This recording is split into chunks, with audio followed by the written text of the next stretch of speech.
Sylvain Chavanel. Tom Yelter Slugter now. And Slugter on the front. Arthur Visho can't maintain the tempo. He swings out from second position. Alaphilippe again with the yellow helmet on. Alaphilippe coming across. Also just behind him was Serge Bowles from Dimension Data, the teammate of Tom Yelter Slugter. Further back in the peloton, all just hanging in there. The group starts to build in number now. And starting to look like in the peloton that they're content with this group. But there's always someone who feels they've missed the boat. They throw out another attack. Peter Sagan, he pushes the pace on now because he sees an opportunity. And back in the peloton, they're not done yet. Still a couple of riders trying to come across. At the back of the peloton, we're hearing from Race Radar that Lawson Craddock has been under pressure. 174, Thomas De Gendt.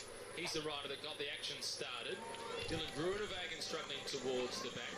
In this group, the South African national champion. There he is, just poking into the pitch on the right-hand side of the screen. That was Daryl Impey and Robert Geesing, the great Dutch climber, trying to come across. Alaphilippe, he wants it today. Motivation through the roof for Alaphilippe, and he's splitting the group up. He doesn't want passengers. If you're going to get on my bus, you can help the wheels go round. Well, this is his third attack, Alaphilippe, on the flat around next to the lake. His riders are being dropped. Then he attacked on the first little uphill, went across to a group. Now he's gone again off the front, and he finds a hill where he can really push things on.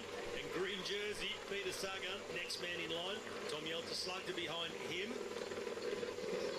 Alaphilippe just waiting. He does want to form a group so they can open up this gap.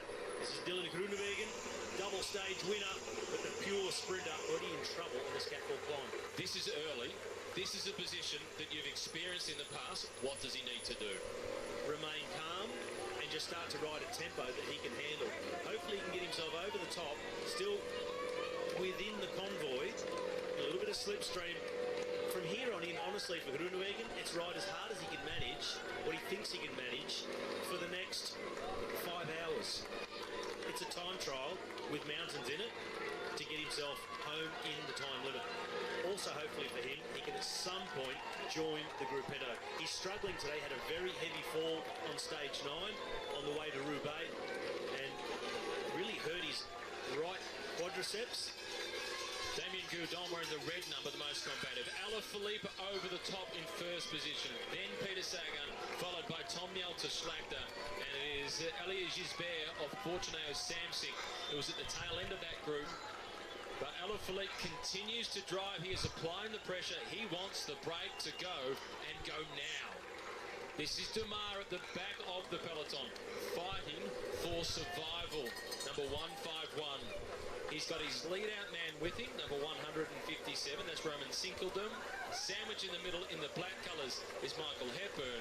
Returning in pink is Lawson Craddock. There's the top of the climb. They will survive. They will. Andre Greipel just ahead of them.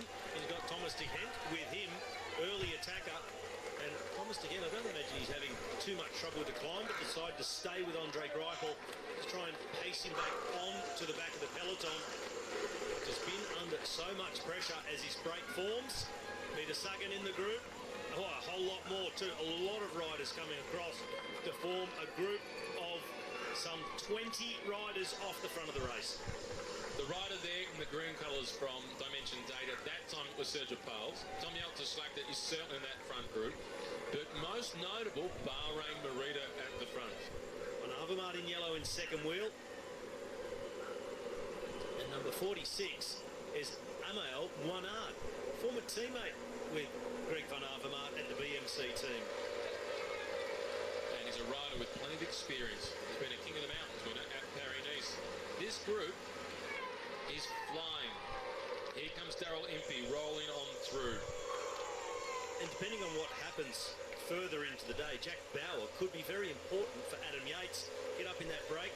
If he can possibly get over the first two climbs with that group and the peloton shuts down, he'll find himself eventually riding alongside Adam Yates a long way in to a high mountain stage in the Alps. It's always good to have a teammate up the road, just in case.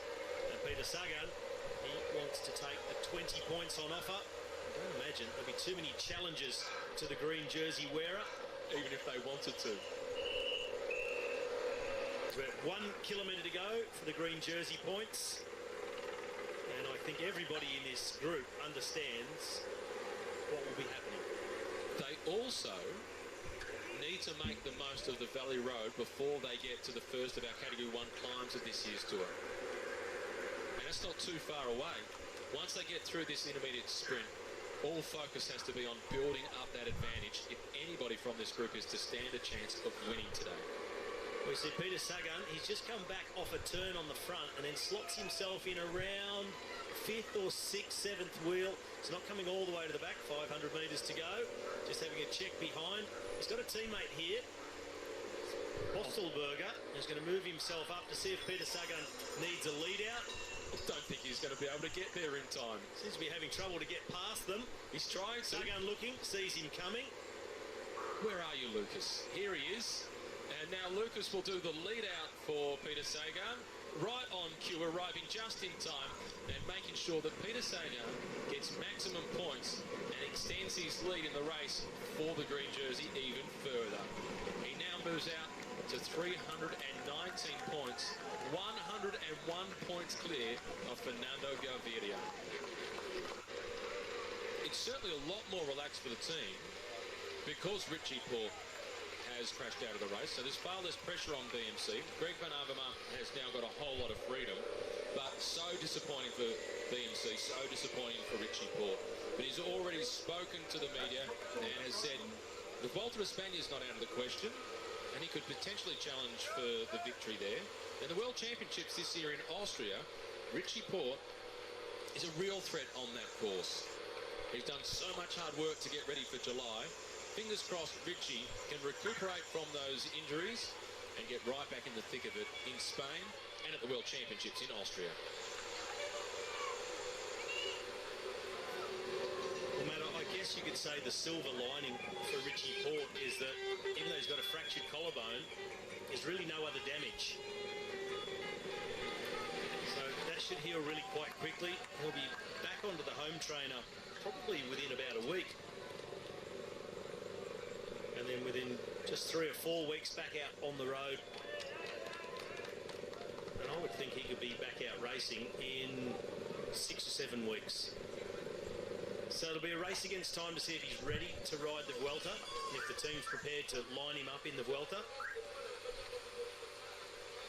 Maybe also take into consideration that the words that Jim Okovic said after his crash, and how he expressed his disappointment in Richie Porte, and going with the rumours that are swirling about how he's already signed with Trek Segafredo. Maybe BMC, under the rule of Jim Okovic, won't send Richie to the Vuelta and will choose for other riders perhaps that will stay within that program for 2019 as it becomes CCC. 1 kilometre to the top of the climb, Rudy Millard leading, Ray Taramay sitting behind him. Personally, I think Richie Porte needs the Vuelta a España. He hasn't finished one of these 3-week races since the Tour de France of 2016. It's a long time going without finishing one of the 3-week races when that is your career ambition to win a Grand Tour. I completely agree with you. And for that very reason that you need that going forwards is maybe one of the reasons Jim Okovic won't want him to ride, because next year he'll be the competition. True. Nobble the competition before it's the competition. And we've seen it happen so many times. It has, many times in the past. Luke Rowe, followed then by Gianni Moscon out of the saddle. Third in line is Jonathan Casper-Verho. Fourth position, that is Mikhail Kwiatkowski. This leading group is splitting up. The yellow jersey, Greg Van Avermaet, is responding. Daryl Impey is in there amongst them. Well, this is Daryl Impey here, in fact. He's in this group that contains the green jersey, Peter Sagan. This is Guillaume Martin from Monte Group Goubert. And this is for the lead in the King of the Mountains classification. Whoever leads over the top of this climb is the new leader in the battle for the polka dot jersey. And Rain Taramay is already on the drops. He is ready to sprint. Mollard on the front. Taramay just behind him.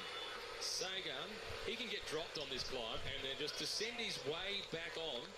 No problem at all. The sprint is on for the top of the climb. It is Tarame who goes first. But he went first, but he went a long way from home, and now he stops. Rudy Mollard has another opportunity to get back over the top of him. Still 400 metres until they reach the top. Neither of them particularly good sprinters. They don't win a lot. Rare opportunity. Plenty of climbs still to come. This won't be the deciding factor for the King of the Mountains jersey today. But both of them desperate to lead over the top of the first Category 1 climb of this year's race. Shoulder to shoulder. Tarame on the left in the black colours. It's a drag race to the top. Rudy Mollard slightly better. He gets the points. He will do. Rudy Mollard convincing, in fact, in the end. 10 points and a new leader in the King of the Mountains classification.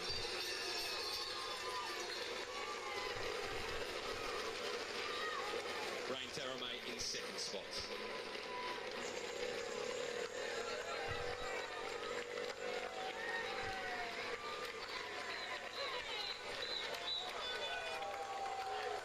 And now the sprint for the minor placings. It's Philippe Gilbert up against David Goudou. And David gets the points, with then slotting in Serge Pauls from Dimension Data. The yellow jersey, Greg Van Avermaet, he just wants to keep on working. It's Lucas Postelberger who is there, the Austrian national champion. I found it quite curious that Philippe Gilbert was prepared to sprint for the minor points there. But as we've come to see from Gilbert, he'll race for anything. He picked Peter Sagan on the line in Roubaix the other day after sitting on the run in to the finish, because he just wanted to line him up and see if he could beat him. It's just purely competition for himself. Seconds, 10 seconds away is that small chasing group, including the yellow jersey of Greg Van Avermaet. And these two are showing all the signs of men who want to wait for that next group so they can work together, as they've still got almost 15 kilometres to go before they hit the base of the next climb of the day.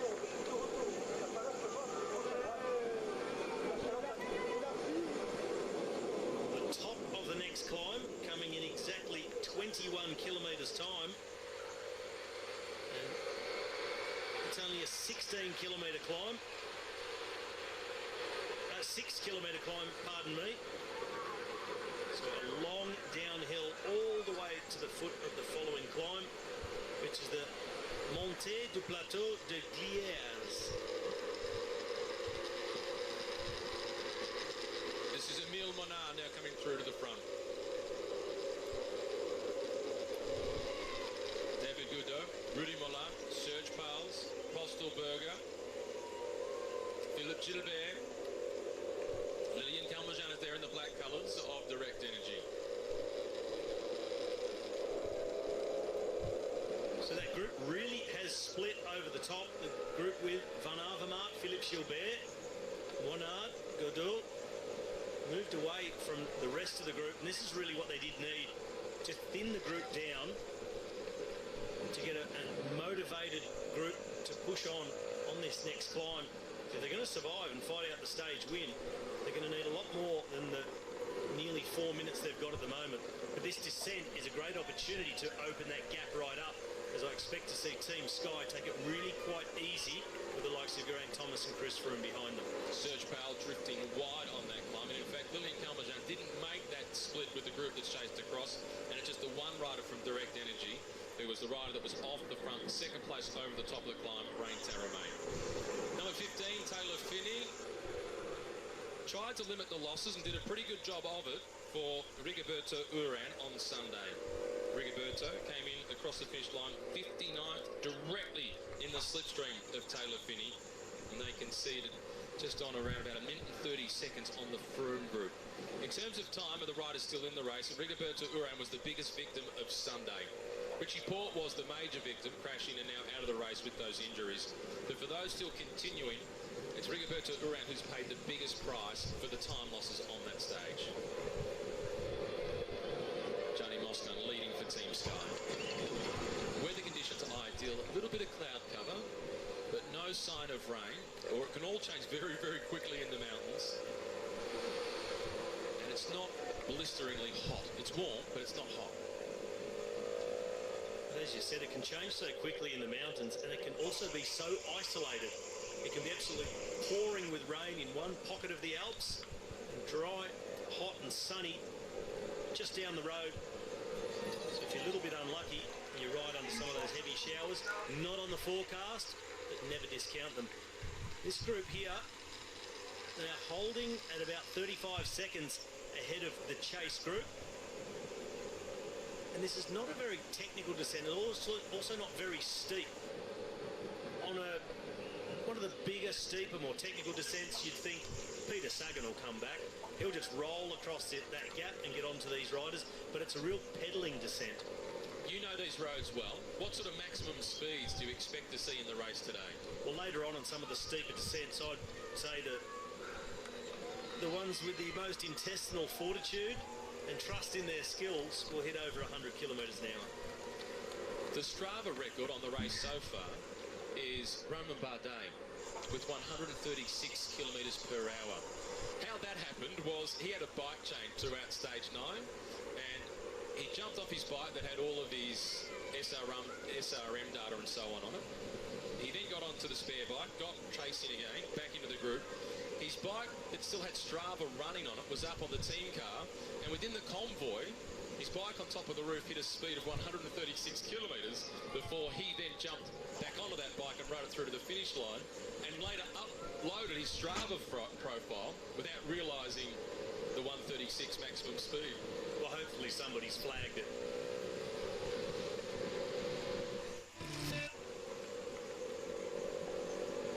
Sobering package as we remember the past, and are forever grateful for those that fought and provided the freedom, and for the Tour de France to go over this climb for the first time. It is significant given this is the 105th edition of the race, and a great opportunity to pay our respects. Luke Rowe and Gianni Moscon doing all the work for Chris Froome and Geraint Thomas. Geraint Thomas sitting in second position overall, Chris Froome in 8th place in the general classification. Geraint Thomas starts the day 59 seconds in front of Chris Froome overall. Lots of questions being put to Team Sky about who is the team leader, and they've responded in contradictory terms. One response was, there is no team leadership issue. Another response, the road will decide our team leadership issue. Which one is it? Bradley Wiggins has also brought into the debate, and he's put some fuel on the fire. That's not like Wiggo. Some fantastic quotes from Bradley Wiggins.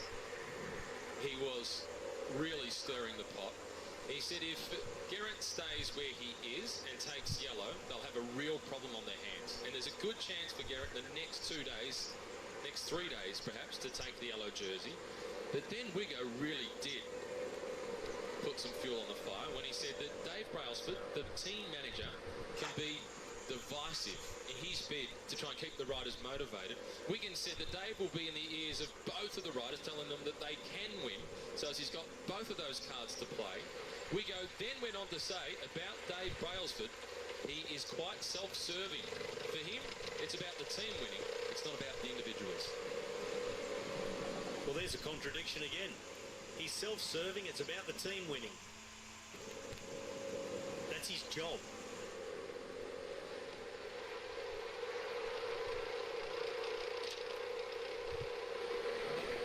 Do you think there's much love lost, though, between Dave Brailsford and Bradley Wiggins?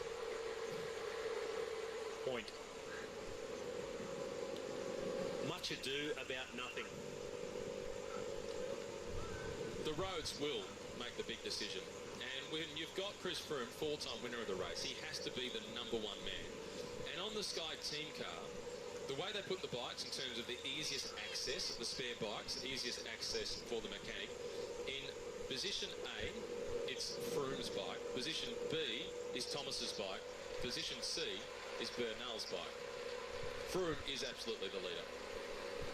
Here are our leaders, a leading group of 8 riders. They are on to the lower slopes of the climb, being scaled for the first time in the history of the Tour de France. This is the second group. Robert Hessink in the black and yellow colours, just putting that bidden back onto the bike. Jon Izagirre at the front in the red colours from Bahrain Merida. Moscon and Rowe, the two early workhorses, saving the big climbers for later on. In group of 8 riders, still at 30 seconds ahead of the 12 chasers. This is Rein Taramay, number 188 at the back of the group. 46, Emile Monard. Well, some of those riders in that chasing group have had a free ride all the way down that descent. As we said, it was a pedalling descent. As we see one of the activities on offer here in Glières, way up in the mountains. That was a perfectly healthy plane, Robbie, and that person just jumped straight out of it. Glières hosting a stage of the Tour de France. We just saw the history of this mountain and the role that it played throughout the Second World War. A significant part indeed, particularly for the local resistance.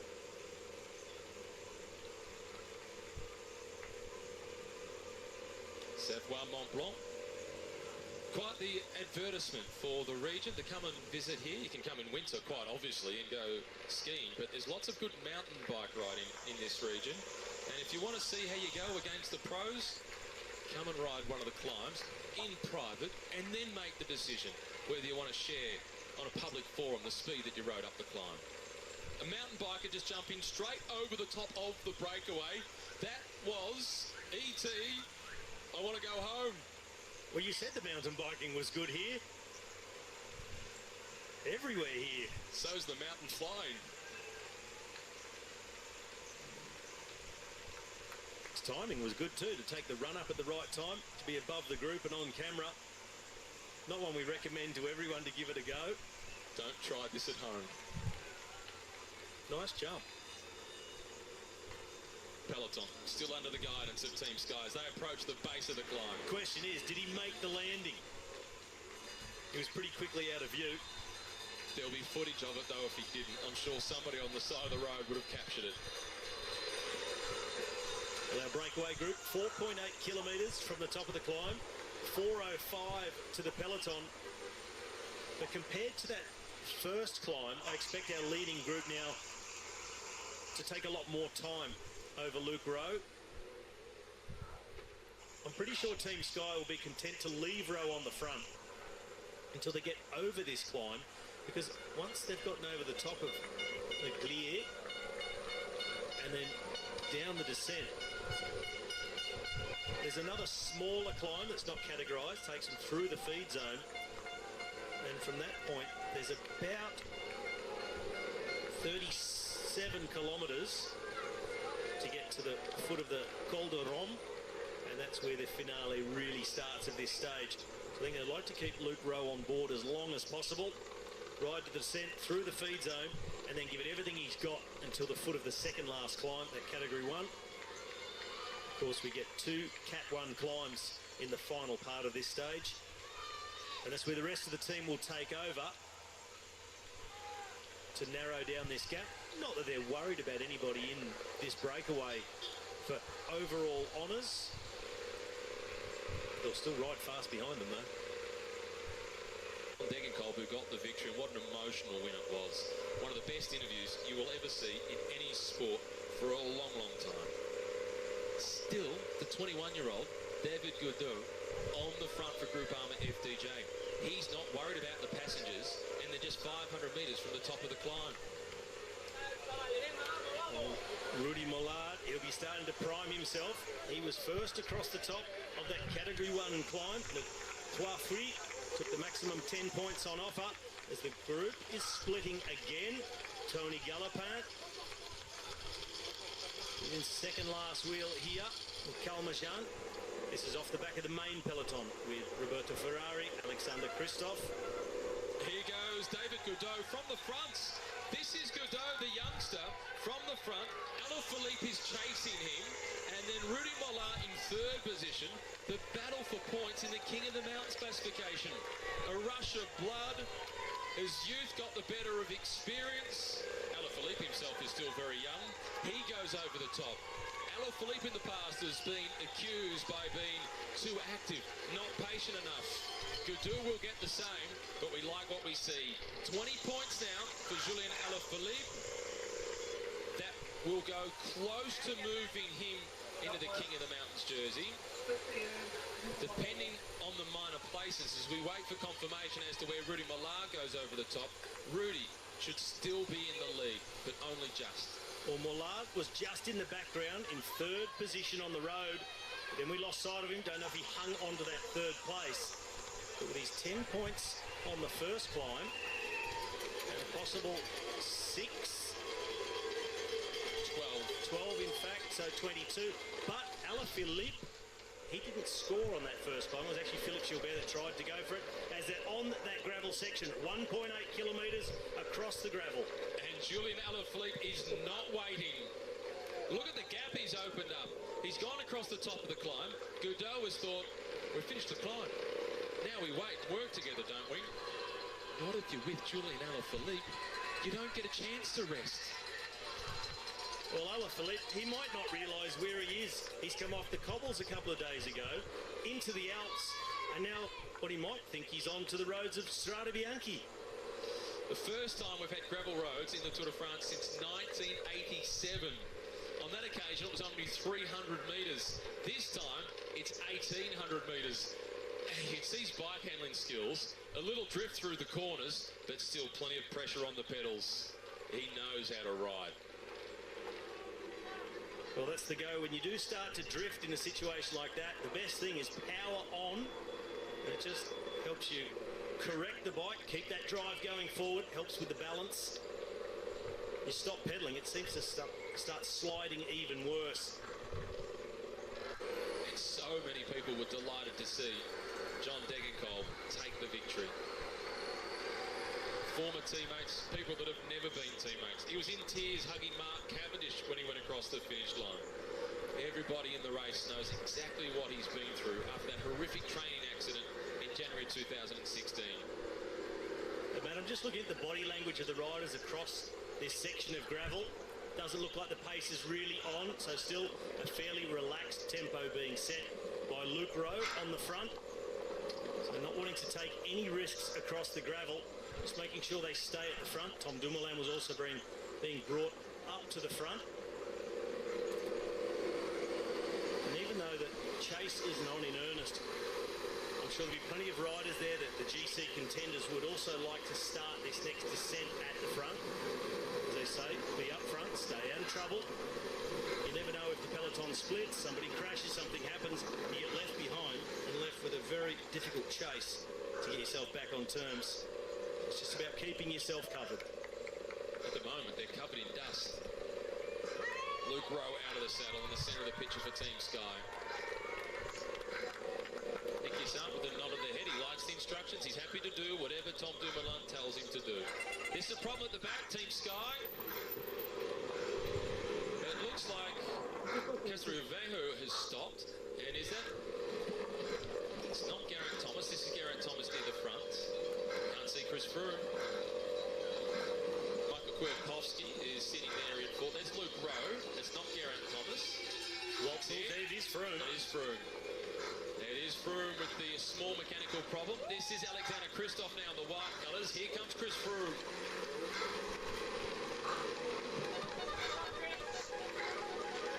Alexander Kristoff wants to hitch a ride. He'll get back on Chris Froome, but he'll spend some energy in the process.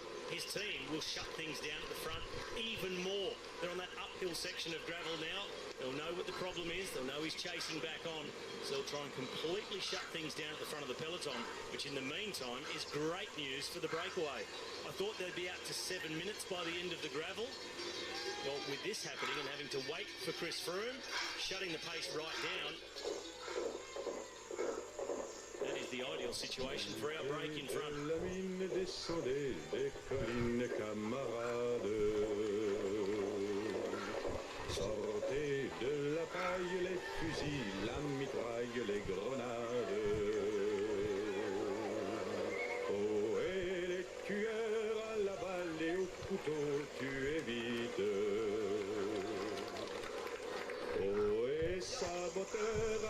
attention à ton fardeau dynamite.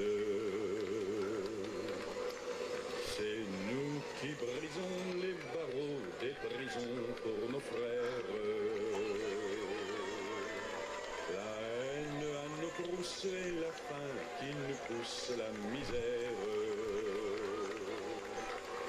Il y a des pays où les gens trop des lits font des rêves.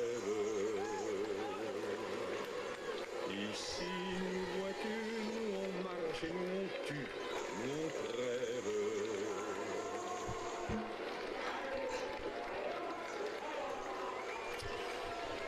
So what we heard there was Le Chant des Partisans, the hymn of the French resistance. We saw those scenes on the side of the road, those living statues and a commemoration of the war and the sacrifices made, particularly in this area of France, but all over. Thanks to the efforts of the resistance, this region was liberated on the 19th of August 1944.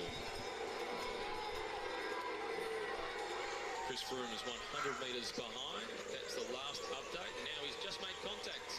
There he is, Chris Froome, with the rider behind him, Fernando Gaviria, the Colombian sprinter with 2 stage wins. And Lawson Craddock, number 13, still there. No problems for Chris Froome. Just a little hold up in the peloton as the soigneurs, they try to identify their riders, offer them fresh bidons in case they've bounced out across the gravel. It's often the way on the top of the biggest climbs.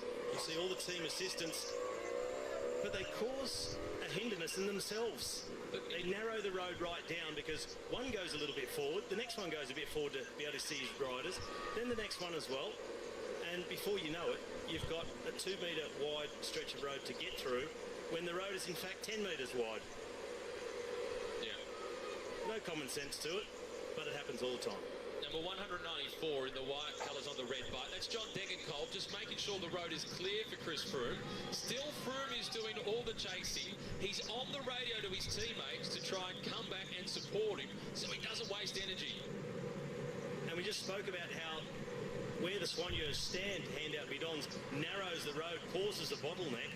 And what happened is Chris Froome got all the way back to the peloton comfortably, but with that hold-up, the group is split completely. Now he's forced to do a more serious turn.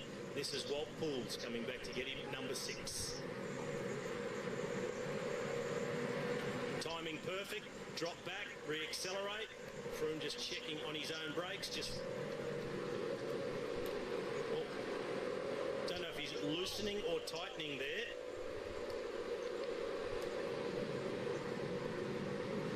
Here is Chris Froome.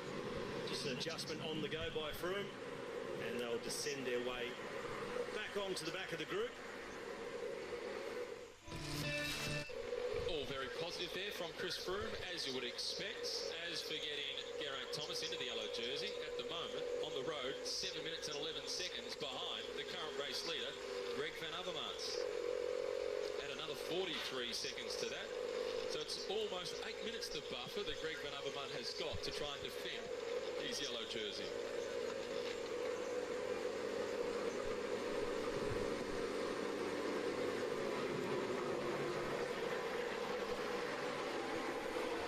Seth Van Mark in the pink colours at the back for Education First Drapac.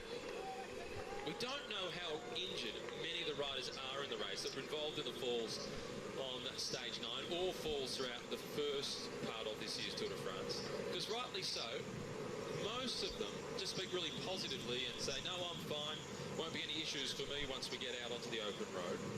But we've seen it in the past. Plenty of riders don't tell the whole story, and it's not because they want to lie to us. It's because they don't want to show any weakness to any of their rivals. And it is a perfectly normal thing to do. By contrast, Dan Martin has been really honest about the level of his injuries. When he's been asked to make a comparison to last year, he said, oh, last year was pretty bad, but this year, it's not exactly a walk in the park. My back is like a pizza. Robert Gesink. I think Gesink and Guillaume Martin, he's been riding really conservatively. In fact, he wasn't there when it first split, because it split when they were racing for the first big King of the Mountain on the Category 1. He was left behind, ridden back across. But in recent races, and I think back to the Criterium de Dauphiné in mid-June, Guillaume Martin was riding really well, and I think he's a really good chance to leave everyone else behind on these final two climbs. He is a very good climber, and the Frenchman with Wanty Group Goubert was brought here precisely for a stage like this. A couple of years ago, in July, he finished in second place at the Tour of Austria. Now, that is a mountainous race.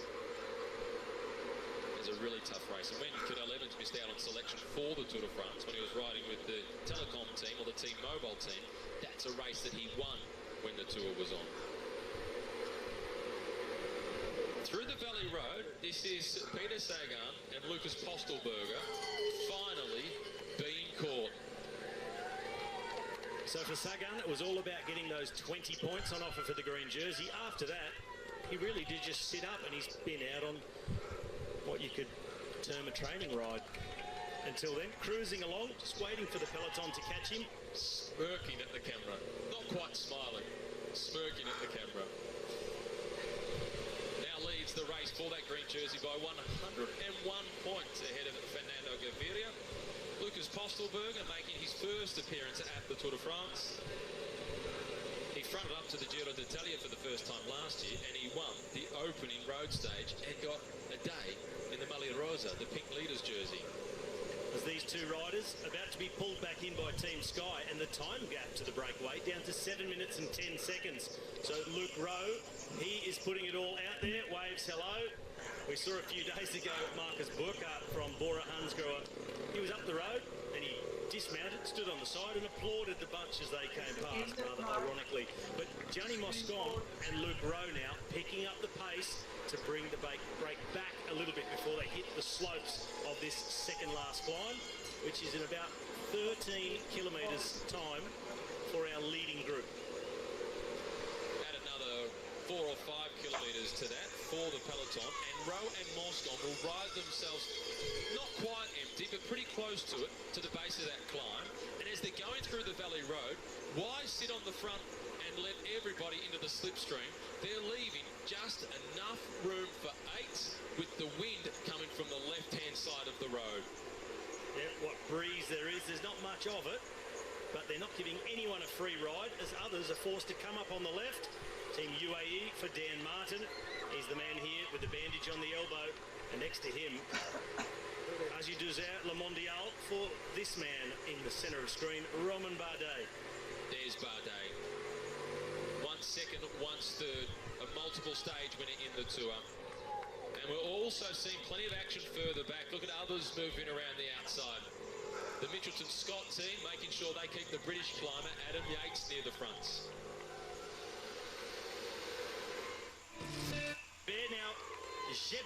Gilbert goes across to Calmejean, gets the flick of the elbow to help with the pacemaking. That's pretty cool. I can imagine that is really hard. I'd be more concerned about it being tethered up to a very old church that wasn't particularly secure.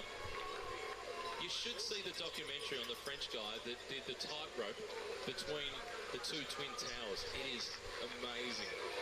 I can't remember the name of that documentary. If anybody knows, share it on social media. It was absolutely extraordinary. Watch it on a plane when the movies all gel into each other and you can't remember necessarily the names of them. Now coming through to the front, it's the Estonian Rein Taaramäe. He knows that his man, Julian Calmejean, has got good legs. Tom Jelte Slagter is dropped. Tony Galopin is also dropped from that group. And Emile Monard is the rider in the white colours. This is Galopin, teammate of Romain Bardet. Now dropped from this group, he'll turn his attention to where Bardet is on the road, and if he can be of any assistance further into the stage. While at the front, blurred pictures, sorry for the breakup in coverage, can happen here in the mountains, but it's the riders from Direct Energy doing all the damage. Rein Taaramäe was the man on the attack, active early before that first big king of the mountain for that Category 1. Now him and Calmejean tearing this group apart as the peloton now start to race for the foot of the climb. Yeah, and the gap to the leaders is down to 5:40. 80 G2R Le Mondial now at the front, making sure that they've got Roman Bardet in a good position. This is Taramay, the Estonian climber. Gisbert is the first in white. Alaphilippe is still there in blue with the yellow helmet on. At the back of the group is the maillot jaune, Greg Van Avermaet.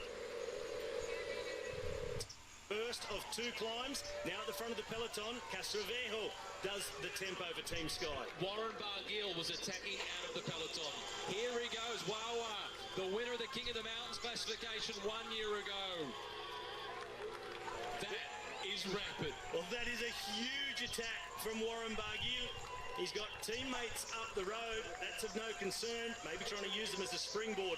It's a massive gap to ride across. 5 minutes and 18 seconds to the front of the break. But Barguil, he is of no concern to the favourites back in the group. They're content to see him ride up the road. But so much speed on that attack. As we see the Frenchman going off the front, the documentary that I was thinking of was Man on Wire. Thanks to Dwayne Russell for sending that through to me. Brilliant documentary. Meanwhile, Warren Barguil, he was 15th across the cobblestones on Sunday. You think of Fabien Cancellara and Tom Boonen on the cobblestones, winners of Paris-Roubaix. Warren Barguil wants to win that race one day. And look at what he does in the mountains. Well, let's see if he can keep that momentum.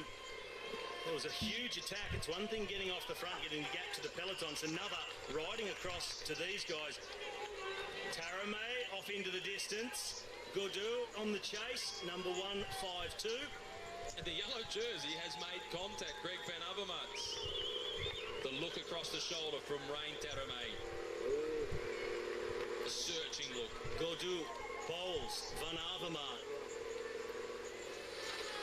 And Taramay looking behind as much as he's looking in front.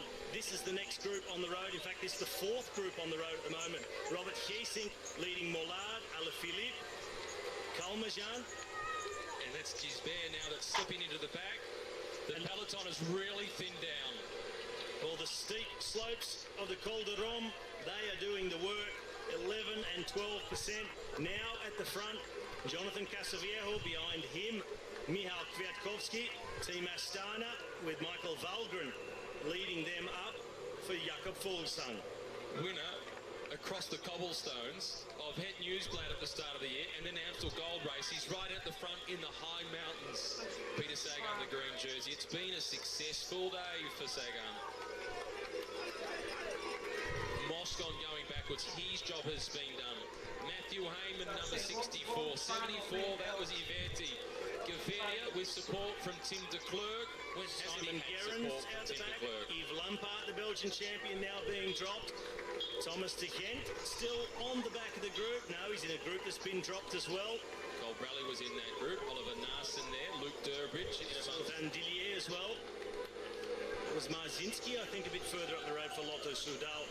So the bunch smashed on the Col de Rome. Warren Barguil, he's the man on the attack out of the peloton, but he has still got a massive gap to close, and it doesn't look like it's getting any smaller.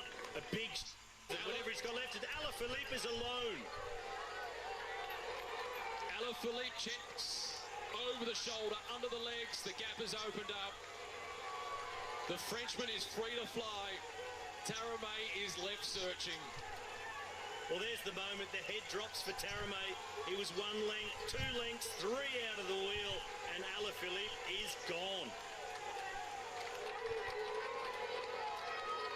This is the grimacing Julien Alaphilippe we've grown to love in such a short career with such a big impact. He's over the top.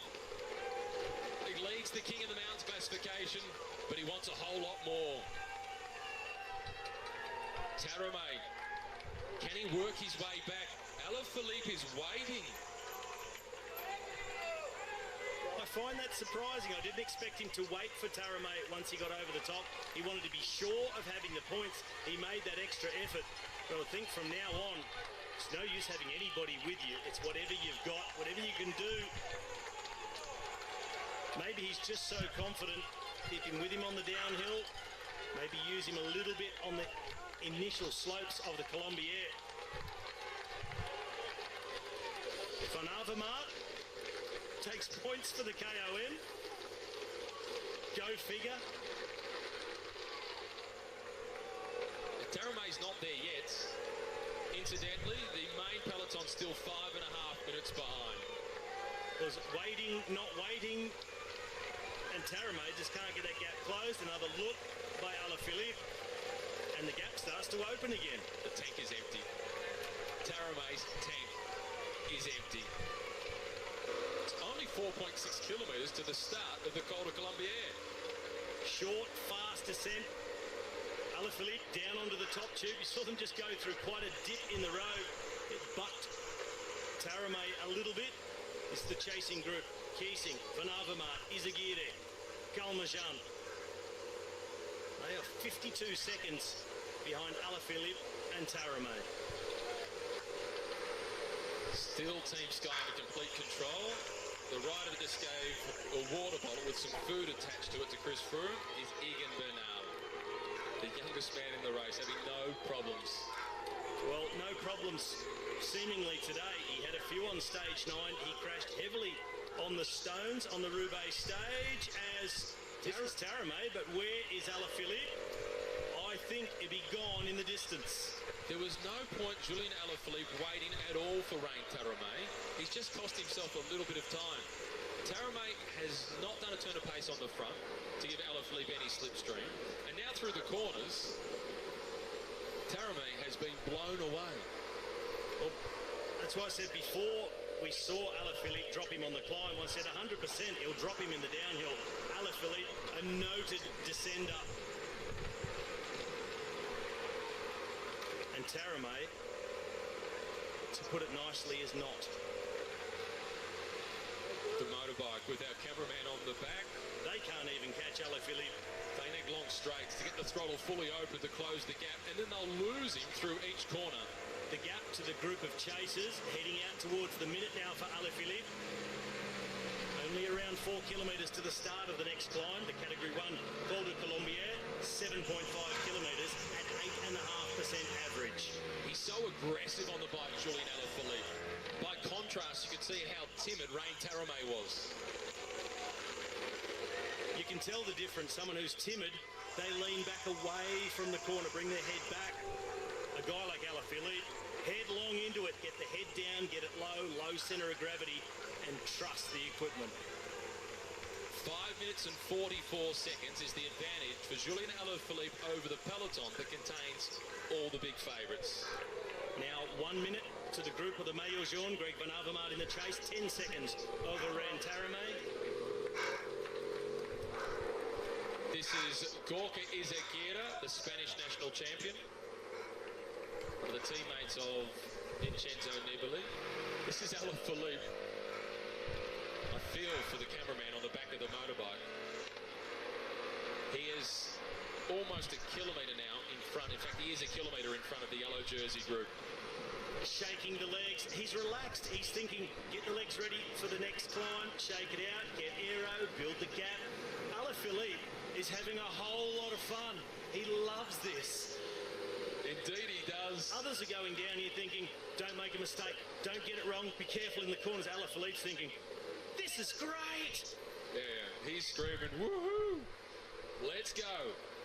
Here are the chasers. And Van Avermaet is no slouch, nor is Izagirre. In fact, Izagirre is really good, and they're losing time on Julien Alaphilippe. Some food out of the pocket for Alaphilippe, just a little bit more fuel in. He knows he's still got that climb to come. 7.5 kilometres at 8.5%. It's likely to take him a good 22 minutes to climb the Col de Colombière before he gets another long descent through to the finish. Downhill racing in mountain biking is frightening to watch, but exciting at the same time. If there was downhill racing on the road, you'd have to put your money on Peter Sagan for the win. Alaphilippe, definitely the next. He'd be on the podium. Oh, he is sensational. He's at the foot of the climb, 7.5 kilometres to the summit for Alaphilippe. Hops up and over the speed hump, losing no momentum. Eyes on the red car. Tightening the shoes up, ready to start climbing again. Quick trim, a little bit of ballast overboard, just a little squirt of water off. And now somehow find his rhythm. 7.5 kilometres, 8.5% is the average gradient. The famed Col de Colombière. It's Alaphilippe on his own. This is Taramay chasing.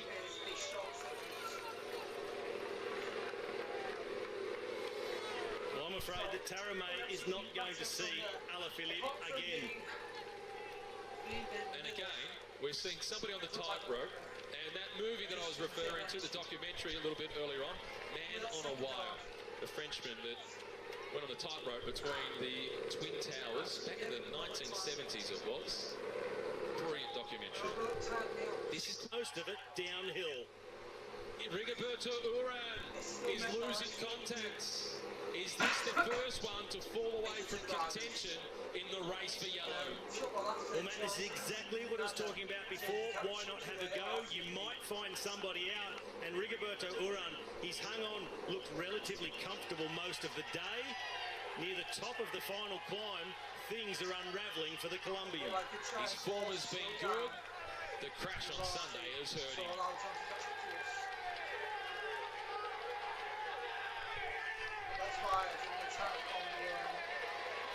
Almost over the top of the Col de Colombière for Julian Alaphilippe, and that's his favourite territory, where he can really get his boogie on as he heads down the other side to the finish line. And he is now the clear leader in the race for the polka dot jersey. Big green for Julian Alaphilippe. Full gas. Here he goes.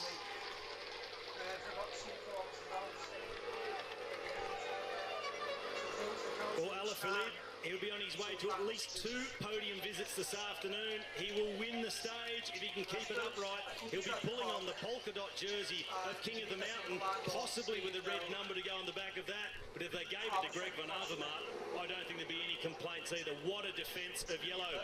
Kwiatkowski, his work is done. Now it's over to Wout Poels. Here is the lanky Dutchman at the front. It's stick figures to the fore as we head into the mountains. Yates on the right-hand side in yellow. Moving up, anticipating the descent still to come. Yates has a couple of times been found out on descents, been left wanting a little bit, making sure he's getting right up the front to track Chris Froome. Froome also doesn't like it particularly quick. He'd like to play it a little bit safer. Froome assesses the competition, looks around, see who's left. What do the faces look like?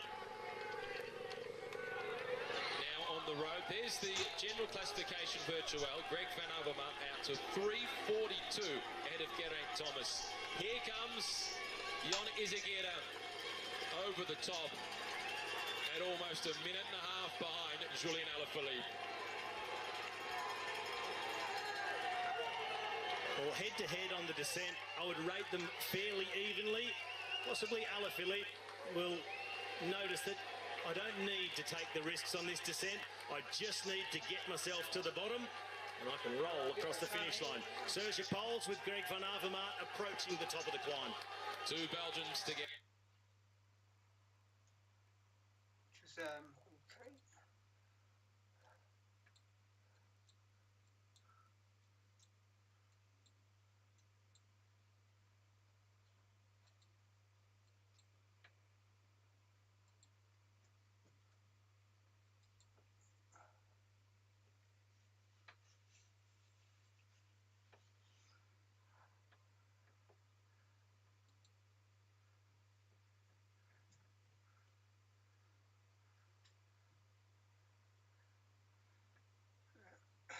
Pupu and T3 and Nelson, I know they're all faster riders. Scuzzy Ferko, how he knows that, he is using a, I think it's a Tuo or a Cycle Trainer, one or the other, which has a very limited maximum gradients.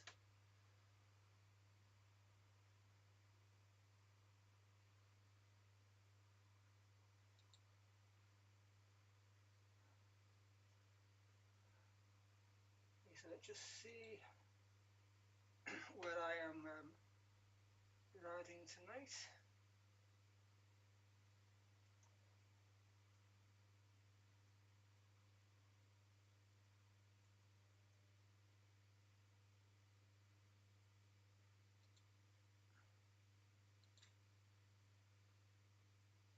pretending it's going to be a climbing race. So just before I forget, I'm going to change my wheels.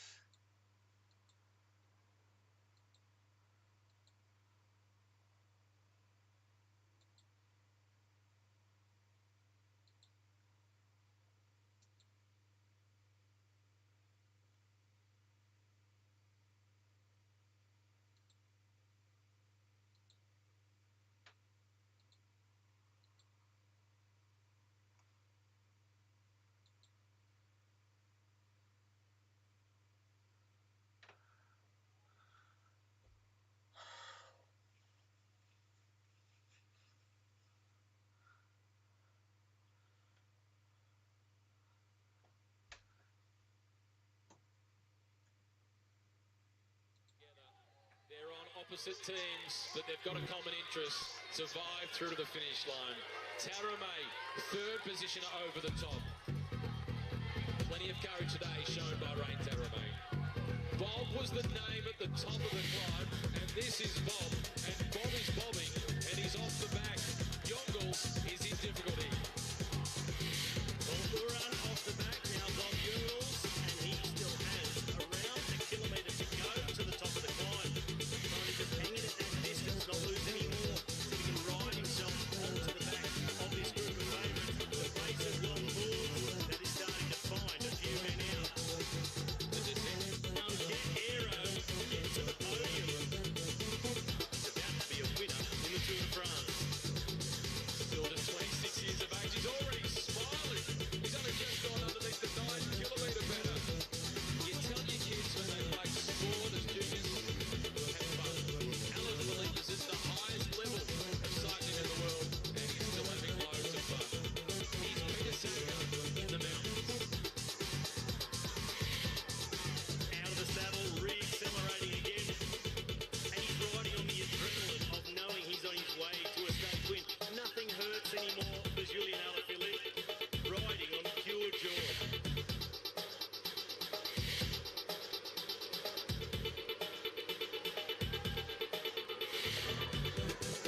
Van Avermaet and Pols don't know yet if they've caught Taramay.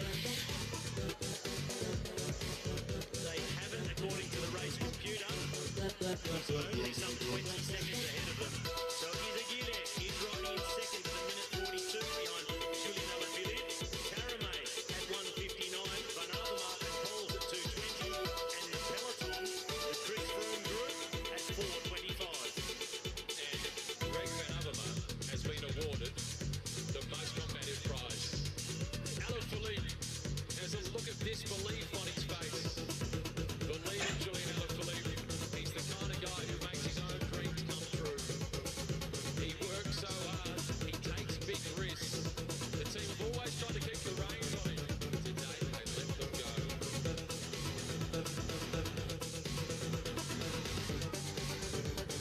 They're doing more than 60 kilometres per hour on this descent. Chris Froome's group has just signalled at 77 kilometres an hour. Froome, nice and relaxed as you like, on the race radio, back to the car. They've caught Dan Martin. They've caught Martin, but who hasn't got back on this group behind? Uran was dislodged, Bob Yungles was off the back. This is him, who was on the breakaway, just caught at the top of the climb and is desperate to stick with them. The two Martins in that group. Here's the chasing group. This will be Yungles, Zachary. Jäger's in this group. Rafael Marquez in this group. Next is Rafael Marquez. The red group Katusha, that is the Mark team. Montevideo in red.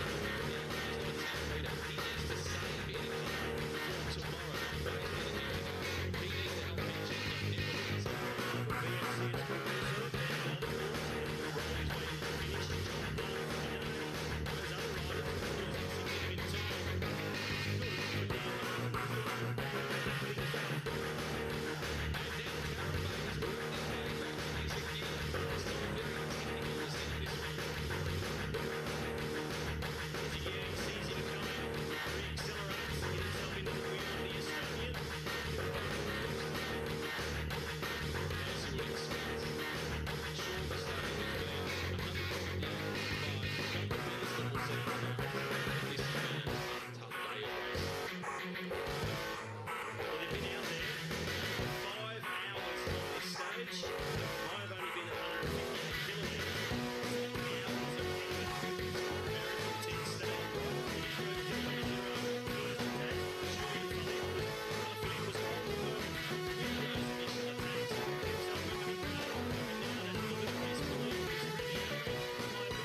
Dauphiné. Now he gets his first stage victory in the Tour de France. This one will be sweet. He's done with so much character. And the early good ones who can't get the breakaway are standing. And it's a no-win thing for Japan just to try to get a bit far. He's going to Walker because the start is quite rookie in the lead. The first day in the Alps. It's a bit big of his own role. It's Julian Alaphilippe. Phenomenal.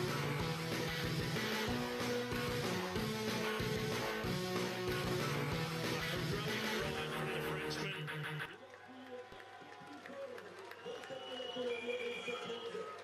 The race now for second position. Taramay in the black colours. Izakina in red.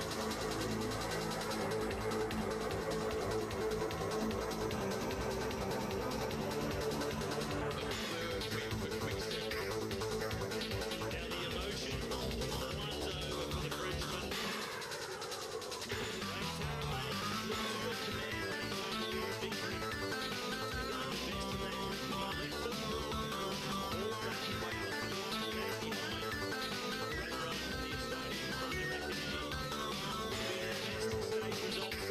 place. He's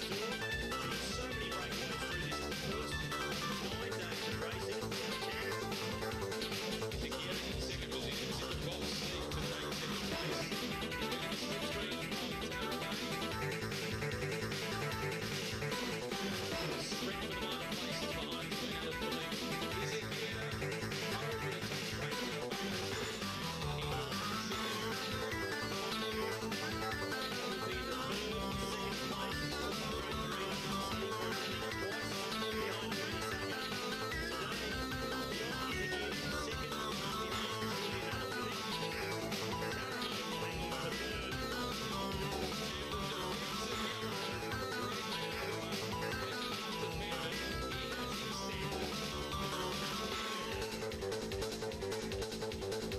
Here comes Lilian Kalmajan. A good day out at the American Gym for Peter Smith.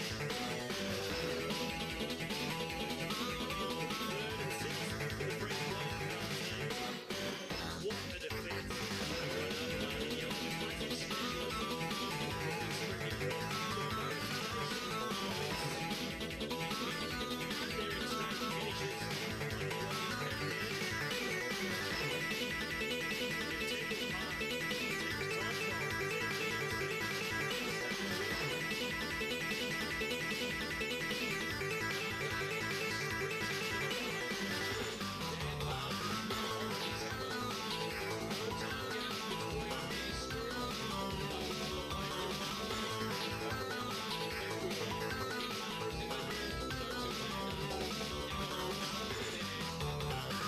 And David Goudeau from the breakaway wants a stage result. It's Dan Martin who leads them across the line. The other GC contenders, Maker, Zachary, Mollema losing time, and Jules is somewhere back there too. There is Bob Jacobs, the Luxembourg national champion. Caruso behind him. This group conceding upwards of minutes. Mollema in white, down the bar.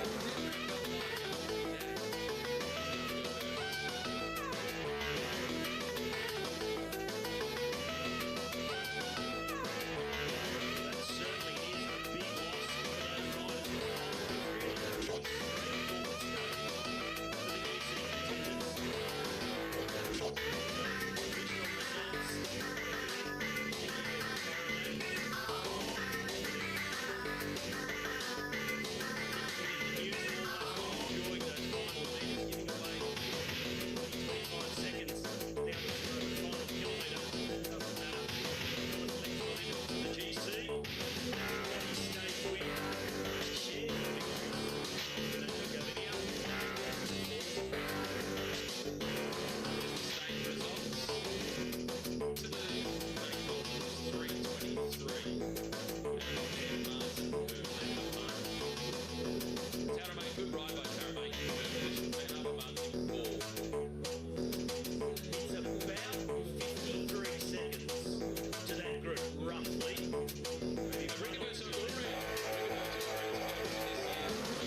quite there, and that he did have a plan to get into the European race today. That was part of the deal.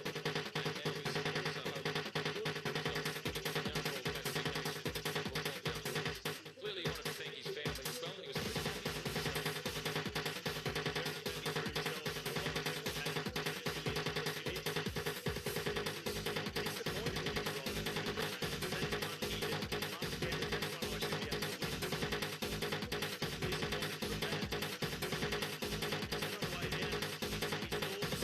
He just thought about how happy he was.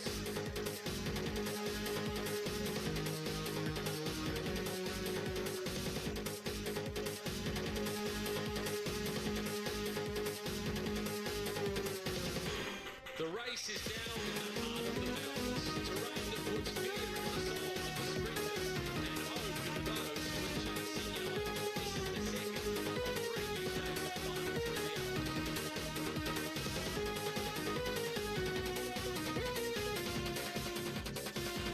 It might be short, but it's brutal. The big stomach small packages. Albert Hill to La Rosière, 8.5 kilometres, and his remit with huge lines to course memory climbs early in the stage. And then to the finish line itself, a climb of some 17 kilometres. Welcome to stage at the Melbourne Tour Runs. Matthew Keane with you, joined as always by his three Conqueror jerseys, Robbie McEwen. One walk in the background will be fear for the sprinters who want to survive. Opportunity for the Conquerors. Certainly is. The sprinters, they were very fine yesterday. Cavendish, everybody got to the front of the race. We started to see signs of the movement there in the coming days. Yesterday looked standoffish. Downhill finish was wrong enough. Today's stage, into the mountain day, explosive stage, was the record feeling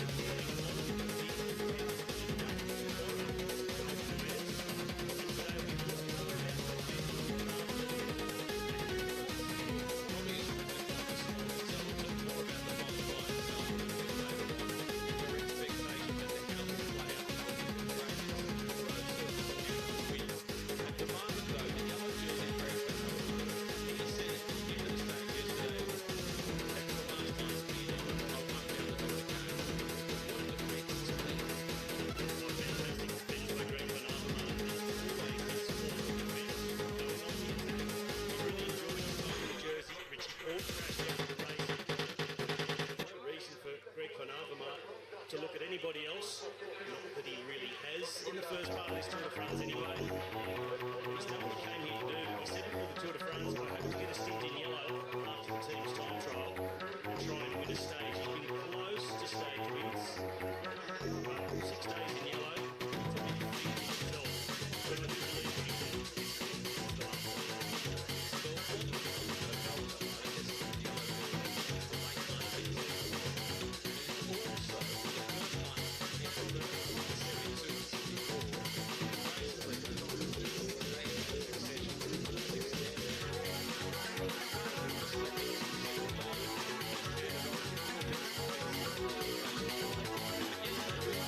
Thank you.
once he gets through that intermediate sprint point?